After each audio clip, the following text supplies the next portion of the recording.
Всем привет, и вы на канале Pigeon Polly. Сегодня мы с вами рисуем заброшенный дом акварелью в новом скетчбуке. Кстати, видео о том, как я делала этот скетчбук, вы найдете в подсказке. Как таковой стиль рисования заброшенных зданий и архитектуры в целом, он часто называется Urbex Art. Еще можно услышать урбания или что-нибудь в таком духе. По сути, это исследование городских заброшек, и оно включает в себя рисование не только заброшенных зданий, но и фабрик, и промышленных объектов, и предметов обихода человека. Сложно вообще точно сказать, откуда пошло это, откуда произошел этот стиль. Вероятнее всего, он развился от комбинации интересов к городам и их развитию, черчения и рисования. И исследования городов сами по себе были популярны, по крайней мере, с 1980-х годов, когда люди начали исследовать заброшенные здания и сооружения, но, возможно, это все было и раньше.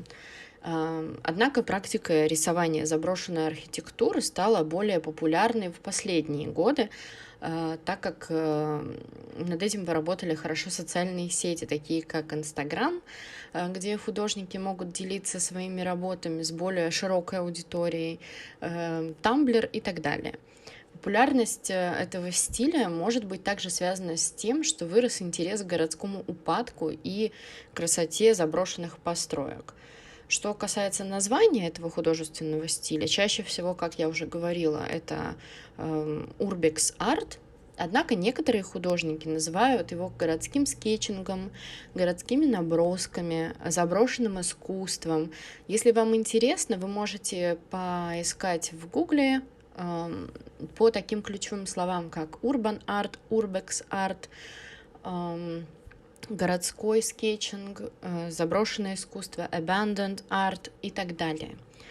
Что вообще вызывает у людей интерес изучать заброшенные здания? Ведь, по сути, это некрасиво, это плохо с точки зрения экономической, это очень плохо, что, допустим, были какие-то сооружения, которые могли нести доход, и вот они просто стоят и ничего.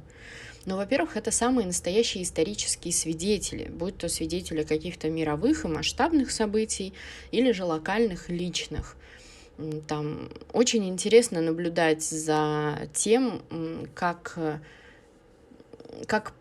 не столько наблюдать за тем, как что-то происходило, а попытаться догадаться, что же произошло, когда мы смотрим на какие-то заброшенные комнаты, дома.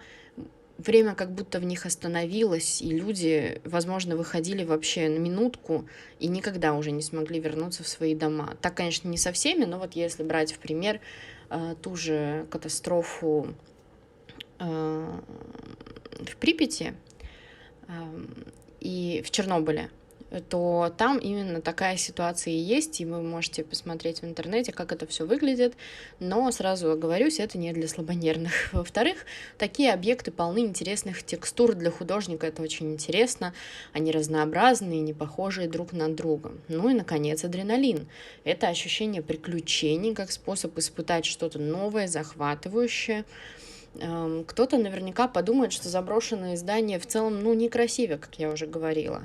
И они с какой-то точки зрения будут правы, но красота вообще субъективна и может означать разные вещи для разных людей. То, что одному человеку покажется непривлекательным, уродливым, другому покажется красивым и эстетичным. В случае чего-то, что традиционно считается уродливым, например, городской упадок или заброшенные постройки, люди могут найти красоту в уникальных текстурах, цветах и узорах, как я уже говорила, которые были созданы в результате естественного распада материалов. То есть человек к этому даже руку, по сути, точечно не прикладывал. Да, мы все влияем на экологию и так далее, но в целом вот так. И контраст между разрушающейся структурой и окружающей средой, то есть природой, как природа побеждает это здание, если можно так выразиться, это всегда очень и очень интересно.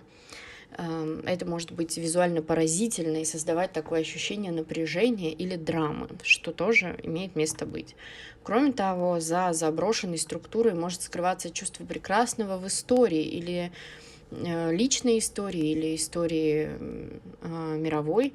Например, старая фабрика, пришедшая в упадок. Возможно, когда-то она была процветающим центром промышленности, инноваций, человек, может быть, там работал. Разрушение могло служить напоминанием о том, что время невозможно остановить, о том, насколько непостоянны человеческие усилия, и это может наводить на разные размышления и вдохновлять. И это нас аккуратненько подводит к одному из моих любимых стилей в искусстве, который называется ванитас. Это такой тип натюрморта, он возник в 16-17 веках и часто изображает символические предметы, такие как черепа, свечи, песочные часы, которые использовались для передачи приходящей природы жизни и неизбежности ее конца. Существует даже потенциальная связь между искусством ванитас и урбекс. Особенно это в том, что заброшенные строения могут служить каким-то визуальным представлением именно вот быстротечности и непостоянства человеческого существования. То есть в обоих случаях делается акцент именно на течение времени и на возможный распад, упадок всего сущего. Дальше я хочу сделать такой небольшой дисклеймер и триггер-ворнинг, так называемый. Далее будут изображения, которые могут вызвать у вас неприятные ощущения. Если все, чем вы были заинтересованы, это мой рисунок, то на данном этапе я бы попросила вас выключить это видео. Если же вы готовы увидеть то, что будет дальше показано, и у вас нету с этим никаких проблем, то, пожалуйста, оставайтесь и давайте посмотрим на несколько знаменитых работ в этом стиле. Это работа Эдварда Коллера, 1663 год, предположительно, ванитас с книгами, рукописями и черепом. Далее ванитас Харман Стейнвейк, картина «Тщеславие», 1645 год. Но есть также и современный ванитас. Я решила добавить их в таком необработанном виде, чтобы можно было посмотреть, кто автор, потому что прямого авторского указания нет. И как вы видите, здесь в основном изображены какие-то предметы нашего с вами обихода, показывающие такую тщетность бытия и неизбежность, так скажем, конца, непостоянстве человеческого существования, и на этом всем делается как раз акцент. Расскажите в комментариях, как вам эти стили. Здесь я также хочу показать вам свою картину, которая в данный момент находится в процессе.